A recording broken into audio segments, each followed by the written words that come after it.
Hey guys, welcome back to my channel, and if you're new here, welcome. Here in this channel we talk about relaxed hair care, hair growth tips, protective styling, and so much more concerning the hair topic in general. So if you know you are interested in this type of content, consider subscribing. So in today's video we are going to be talking about the causes of increased shedding, that's hair loss. Now, there's a difference between hair shedding and hair breakage, and I already covered that in a different video, so you can check it out if you are interested. So, like I said, we are going to be talking about the causes of increased hair shedding and how to reduce this. It is normal for hair sheds to occur every day, and the amount of hair loss, that's head shed every day, ranges from 20 to 100 strands depending on the individual. So it's normal. This is normal, and it usually occurs after a hair strand completes its hair cycle. But there are things or factors that can increase this rate. That's what we are going to be talking about in this video and how to stop them. So the first thing on the list I'm going to be talking about is stress.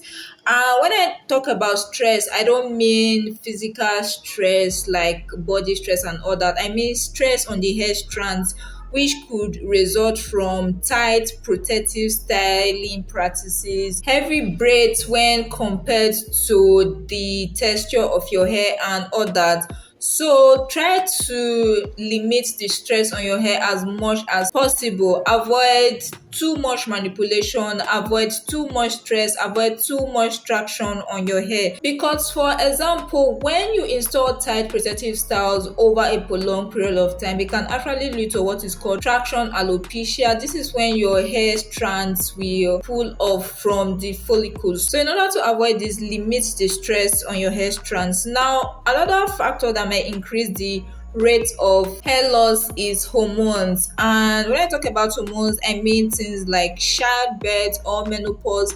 And that's why for some individuals you see that when pregnant or immediately after giving birth, there is an increase in the rate of hair loss. And this is because hormonal changes can actually lead to an increase in hair loss. So if you are going through menopause, or you are pregnant, or you just had your child and there is an increase in the rate of your hair loss, this is completely normal, guys. It's nothing to be scared of. Just give it time and the rate of hair shed is going to reduce.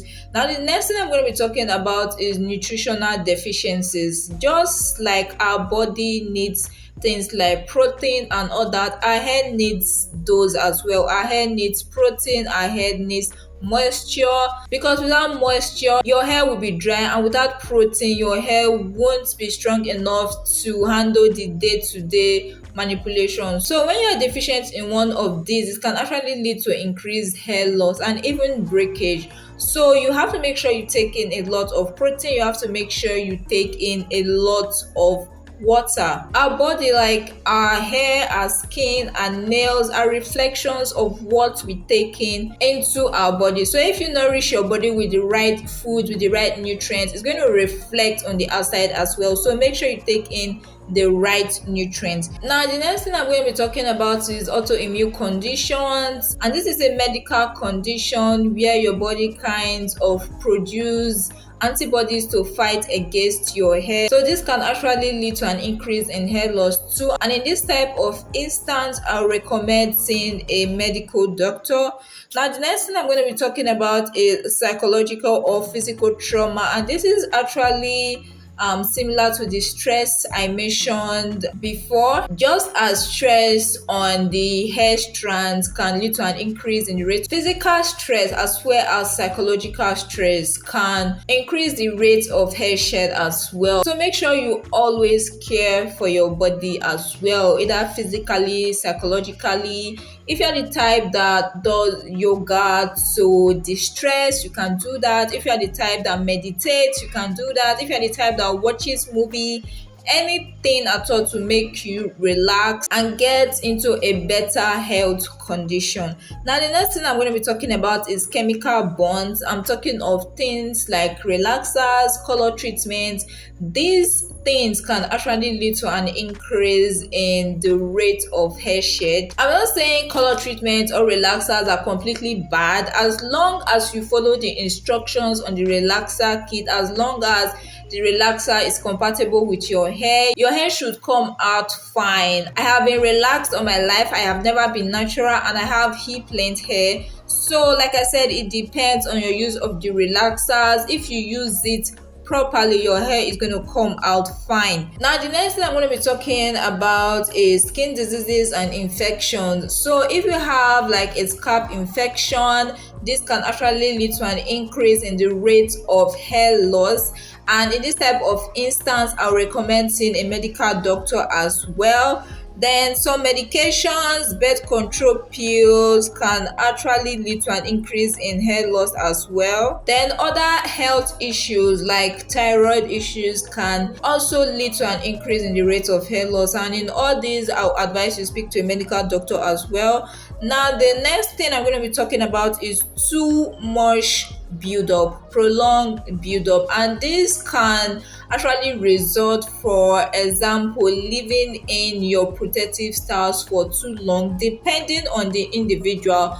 Example, for me, I can go on a protective style for 4 months and I will not really have that much.